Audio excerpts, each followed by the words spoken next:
Imaginez, vous êtes la société antique la plus en avance sur votre temps. Vous êtes un empire qui ne connaît aucun égal. Vous avez des bateaux par milliers, une véritable flotte, des commerces, une culture, une armée, des milliers d'habitants et une supériorité indéniable sur tous les pays voisins. Quand soudain, plus rien. En un jour et une nuit, votre empire, dans toute son immensité, disparaît. Impossible ? C'est ce que nous allons voir. Amis du jour, bonjour. Je suis Al2SF et vous écoutez Anormalie.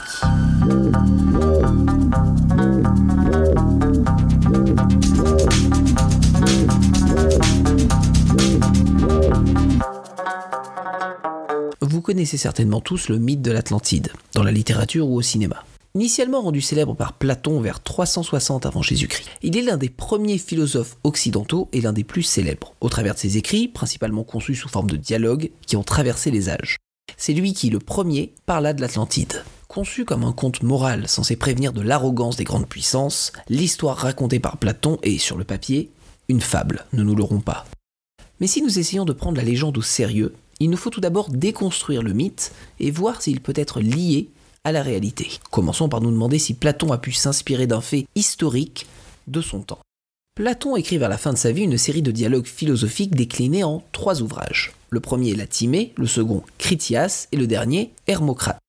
C'est sur le premier opus qu'il nomme pour la première fois l'Atlantide. Dans la Timée, Platon raconte l'histoire de cette civilisation supérieure, à beaucoup de niveaux, qui se serait laissée dévorer par sa propre gloire, et ce, jusqu'à sa destruction.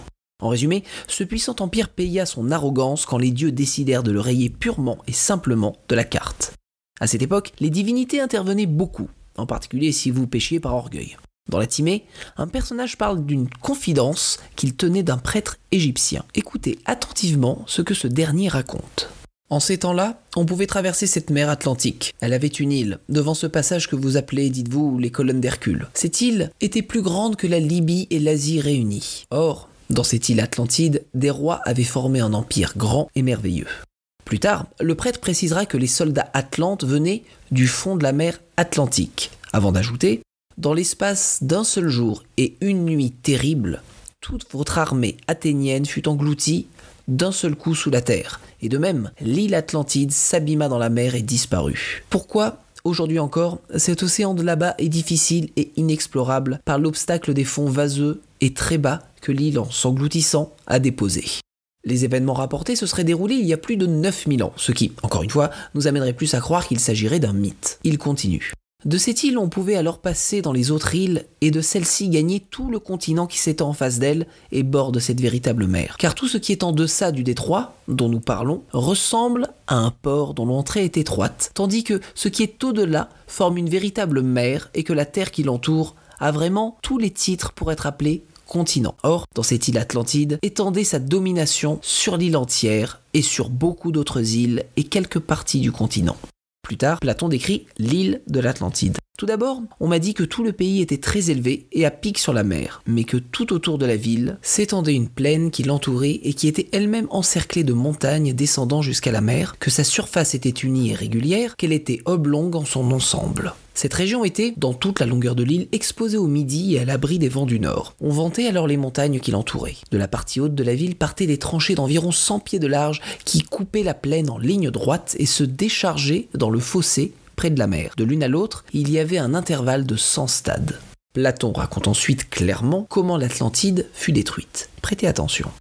Mais dans le temps qui suivit, il y eut des tremblements de terre et des inondations extraordinaires. Et dans l'espace d'un seul jour et d'une seule nuit néfaste, tout ce que vous aviez de combattants fut englouti d'un seul coup dans la terre. Et l'île Atlantide, s'étant abîmée dans la mer, disparut de même. Voilà pourquoi, aujourd'hui encore, cette mer-là est impraticable et inexplorable, la navigation étant gênée par les bas-fonds vaseux que l'île a formés en s'affaissant.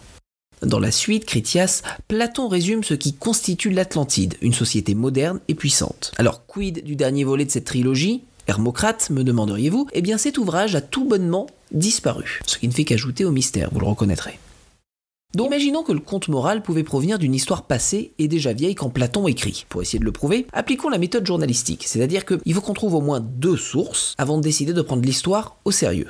Heureusement, nous allons vite être satisfaits à ce jeu-là, puisque nous avons au moins 2 autres sources, Diodore de Sicile et Hérodote. Seul le dernier était contemporain de Platon.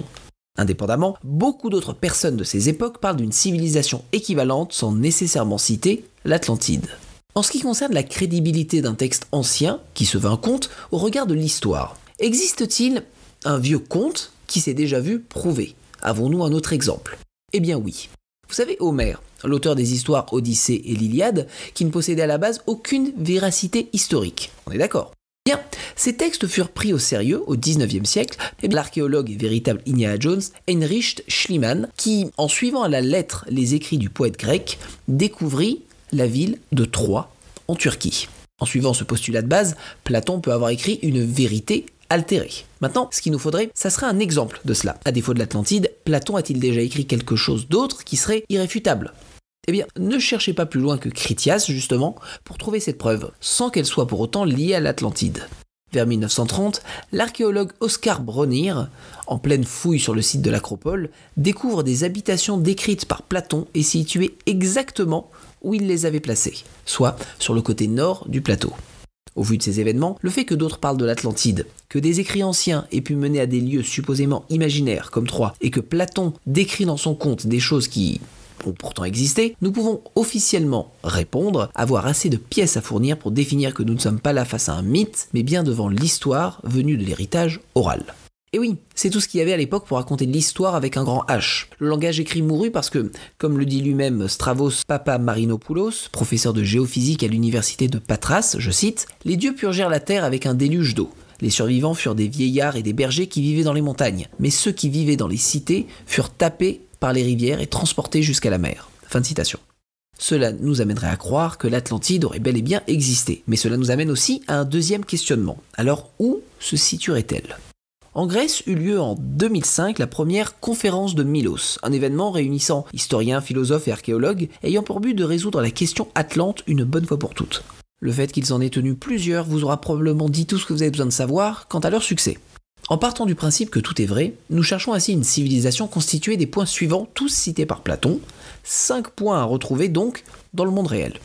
Point A, une île située, ouvrez les guillemets, au-delà des colonnes d'Hercule. Point B, la cité-mère de cet empire est située sur une île elle-même autour d'un mont. Elle est circulaire et entourée de fossés navigables. Point C, leur religion est liée à Poséidon, il sacrifiait des taureaux en son honneur. Point D, un grand empire qui serait divisé en une dizaine de royaumes possédant des relations commerciales avec les peuples voisins. Et enfin, point E, il y aurait eu une catastrophe assez puissante pour que la cité-mère soit rasée par un raz-de-marée associé à des tremblements de terre, et ce, en un jour et une nuit. En nous basant sur ces points, nous allons essayer de localiser un lieu qui pourrait correspondre historiquement, géographiquement et socialement. Prenez votre loupe, vos vieilles cartes et suivez-moi. Les notions d'océan et d'île circulaire iront ensemble, tout comme celles de Poséidon et du Grand Empire. Enfin, la catastrophe, on va l'utiliser comme dénominateur commun. En partant du principe que Platon parle de quelque chose qui est vraiment arrivé, nous devons donc chercher cet événement catastrophique qui serait au moins équivalent à la destruction de Pompéi. Tout d'abord, quand on considère que la planète est recouverte à 70% d'eau, il serait bien de délimiter un océan ou une mer pour situer notre Atlantide. Bon, sur le papier, Platon place l'île au-delà des colonnes d'Hercule. Historiquement, on entend généralement par là le détroit de Gibraltar. Nous serions ainsi logiquement tentés de placer l'Atlantide dans l'océan Atlantique. Ce placement correspond exactement aux propos de Platon, et même si la présence d'îles ne peut être niée, nous ne disposons d'aucune information quant à l'existence d'un peuple puissant régnant sur l'Atlantique, vénérant Poséidon et ou des taureaux. Sans oublier qu'aucune catastrophe majeure n'est située par des historiens sur l'Atlantique en s'étant éloignée, jusqu'à preuve du contraire. Une théorie plus farfelue maintenant. Si je vous demande qui pensait que les Atlantes étaient les premiers hommes, une race pure, blonde, aryenne, vous me dites Adolf Hitler, bien sûr. Le Führer et Himmler pensaient que les peuples de l'Europe du Nord descendaient des Atlantes, ce qui ferait d'eux une race plus pure, car non métissée, bien sûr. Ce qui constituerait ainsi le point d'origine de la race aryenne. L'avantage de cette théorie pour Hitler était aussi de reprendre au compte des Aryens la paternité de beaucoup de choses, historiquement, comme les arts, les sciences et la civilisation. Cette théorie fut plus ou moins reprise par le pasteur allemand Jürgen Spanutz, qui publie en 1954 L'Atlantide retrouvée, puis Le secret de l'Atlantide, l'Empire englouti de la mer du Nord en 1977. En essayant de garder notre sérieux, notons que même si le concept du au-delà des colonnes d'Hercule est moyennement respecté, rien ne prouve qu'une île correspondait aux descriptions de Platon et encore moins un empire développé et puissant dans les mers du Nord. Le seul point qui rapproche cette thèse de la vérité est le glissement de terrain de Storegga. En 6100 avant Jésus-Christ, une partie de la Norvège sombra vers l'océan sur près de 800 km. Cet événement provoqua un tsunami d'au moins 21 mètres de hauteur qui se déversa sur les terres d'Écosse. Mais rien d'autre. Aucune trace archéologique d'une quelconque civilisation. Passons. C'est ici que l'affaire se corse. En suivant les indications de Platon à la lettre et en regardant devant le détroit de Gibraltar, nous pourrions penser qu'il se trompe purement et simplement. Ça serait une erreur car en remontant dans les environs de 10 000 avant Jésus-Christ, nous apprenons de Dominique Comelin du CNRS que le niveau de l'eau était plus bas de 135 mètres. Et si vous abaissez le niveau de la mer dans cette zone, vous révélez au monde 7 petites îles dont une, la plus grande, peut capter notre attention. L'île du Cap Spartel, 14 km de long pour 5 de large, elle est située à 10 km des côtes. Son plus haut sommet se serait élevé jusqu'à 80 mètres au-dessus du niveau de la mer. Nous avons donc là un candidat sérieux. La localisation est juste parfaite, même si, bien que cela soit une île, elle ne correspond pas aux critères de Platon regardant les cercles d'eau. En ce qui concerne un empire, nous n'en avons aucune preuve. Reste maintenant à savoir si une catastrophe a bien, historiquement, emporté cette île sous la mer, là où elle se trouve actuellement. Toujours selon Dominique Comelin au CNRS, ces îles auraient été submergées par les flots vers 6600 avant Jésus-Christ, le tout sans aucune trace d'accident géologique. Sans rien de concluant quant à ces théories, prenons alors le problème à l'envers. Avons-nous dans les environs un événement cataclysmique qui pourrait correspondre aussi bien au dire de Platon qu'à une certaine chronologie? En cherchant bien, nous découvrons un événement dont la puissance posa un voile de deuil sur toute la Méditerranée dans les environs de 1600 avant Jésus-Christ. Et cet événement se déroule justement aux portes de Platon. Selon les scientifiques Walter Friedrich et Bernd Krömer, une éruption volcanique majeure se serait déroulée vers -1629 et -1600. Estimation obtenue grâce à l'analyse de branches d'olivier retrouvées dans les cendres de l'éruption et ainsi datées au carbone 14. S'il faut alors considérer la Méditerranée dans notre enquête, il nous faut d'abord essayer de trouver une excuse valable pour le au-delà des colonnes d'Hercule de Platon. Beaucoup de scientifiques estiment que ces colonnes d'Hercule pourraient être autre chose. Devrions-nous pour autant les croire? Il est ennuyeux de noter que notre dernière possibilité correspond en tout point au tableau, sauf celui de la géographie. Et pourtant, essayons de le réfuter.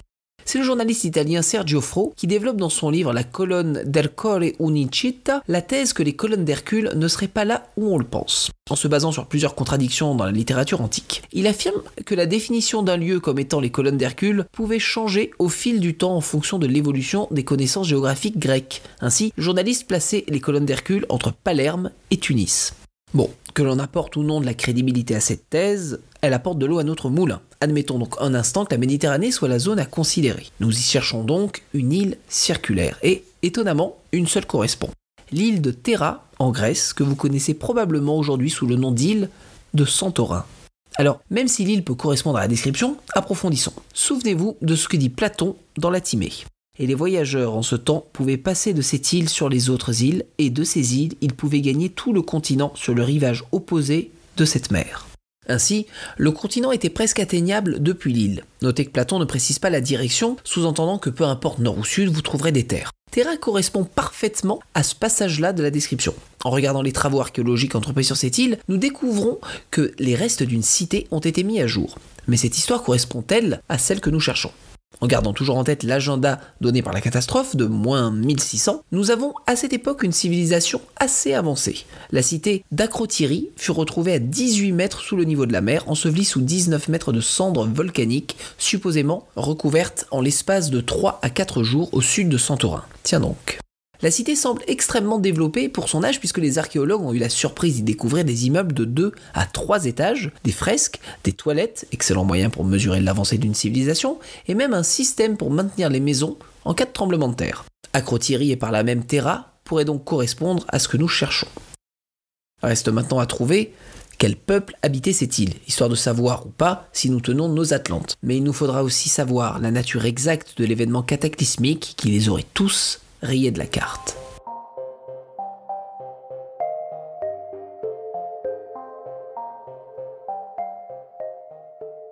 L'île de Terra était un des lieux clés de l'empire minoen, une des premières civilisations d'Europe, si ce n'est la première. Mais correspond-il pleinement à l'Atlantide? Alors d'abord, nous y trouvons bien la notion d'un empire puissant et contrôlant quasiment toute la mer Méditerranée, soit à l'époque la quasi-intégralité du monde connu. Les Minoens étaient-ils en avance, comme Platon en parle au niveau des Atlantes? Eh bien, quand on sait au regard de leur île retrouvée qu'ils possédaient des toilettes et des maisons à plus d'un étage, je vous rappelle qu'on est presque 2000 ans avant Jésus-Christ, donc oui, c'est une civilisation très avancée que nous avons là. Enfin, vénérait-il Poséidon? A priori non. Mais en regardant leurs fresques trouvées dans la ville de Knossos, autre bastion de l'Empire minoen situé lui en Crète, nous découvrons des taureaux. L'animal fait ici figure de représentation religieuse, donc sur ces 3 points, l'Atlantide de Platon s'apparente à la civilisation minoenne. Pour suivre les événements qui amèneront à la destruction de l'Empire minoen, je vous propose de suivre une famille imaginaire constituée de 4 fiers minoens en retraçant leurs derniers jours. Les parents, papa et maman, ainsi que leurs enfants presque adultes, garçons et filles, font partie des familles les plus aisées de Terra. Nous sommes au début de ce qui sera défini plus tard comme le mois de mars. La famille vit paisiblement sur Terra depuis de nombreuses années. Ils possèdent plusieurs champs, les récoltes étant l'autre source principale de revenus des Minoens après le commerce maritime. Il n'est pas loin de midi ce jour-là quand la terre se met à trembler. La société minoenne, très avancée, possède déjà son propre système antisismique sous leur maison, ce qui empêche toute destruction importante.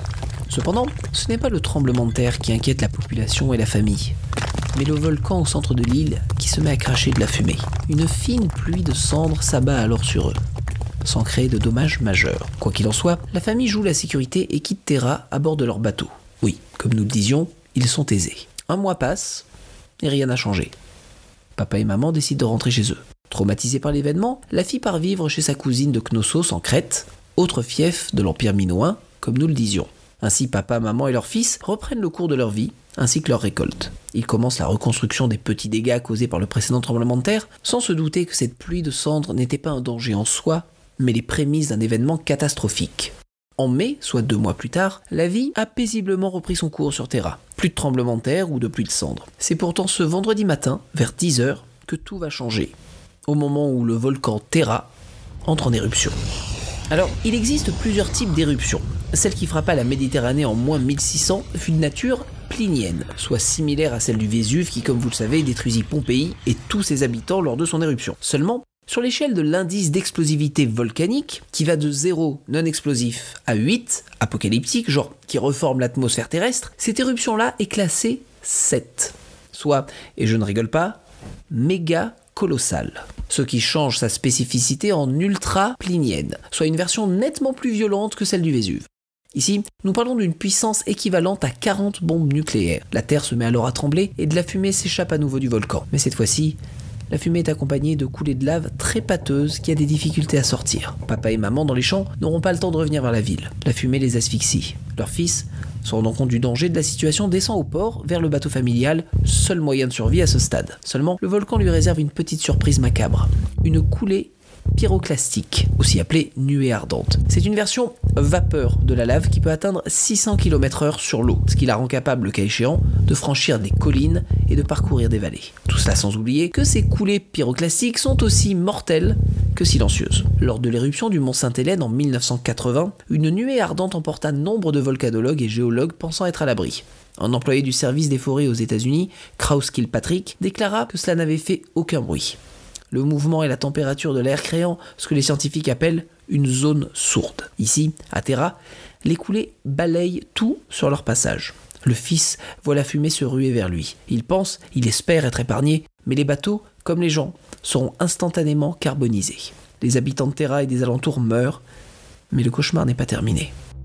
Une île détruite ne correspond pas à la destruction d'une civilisation, vous me direz, mais alors que l'éruption en elle-même est terminée, la catastrophe ne s'arrête pas là. Toute la pluie de cendres ajoutée à la lave et aux nuées ardentes retombe tout autour du volcan, et cela a un poids. La lourdeur de ces terres soudaines fait s'écraser la chambre magmatique, provoquant un appel d'air et ainsi un raz-de-marée sans précédent. Un méga tsunami de 3 vagues successives allant jusqu'à 800 km/h, juste la vitesse d'un avion. Ces vagues vont jusqu'aux côtes africaines et atteignent Israël jusqu'à 200 mètres sur les terres. Le niveau de destruction est tel que certains chercheurs iront même jusqu'à dire que cet événement est à l'origine des 10 plaies d'Égypte. Les 3 vagues successives détruisent tout sur leur passage. Les gens, les bateaux, les villes. Elles atteignent même Knossos, là où est restée la dernière survivante de la famille, qui survivra, la ville de Knossos étant plus éloignée sur les terres. Ainsi, l'Empire minoen n'est que partiellement détruit. Toutes ces villes maritimes sont rayées de la carte et leur flotte réduite à néant. Pour un empire dont la puissance et le commerce maritime, étant donné le placement de ces îles, c'est le début de la fin. Mais ce qui fait que cette civilisation ne se relèvera pas de cette catastrophe est aussi une question de timing. Les événements ayant aussi détruit les récoltes. Privé ainsi de ses ports de commerce, de ses bateaux et de ses récoltes, l'Empire minoen commencera de longues années de déclin avant d'être avalé par la civilisation mycénienne. À l'image du conte de l'Atlantide, l'Empire minoen est ainsi donc rayé de la carte. Platon se sera servi d'une terrible catastrophe naturelle pour justifier un conte moral, prétextant la paix entre les peuples et le fait de pécher par orgueil. Mais dans la réalité des faits, nous avons la première civilisation d'Europe, un empire fort et très développé, rayé de la carte en moins de 48 heures, parce que les anglophones appellent un acte de Dieu.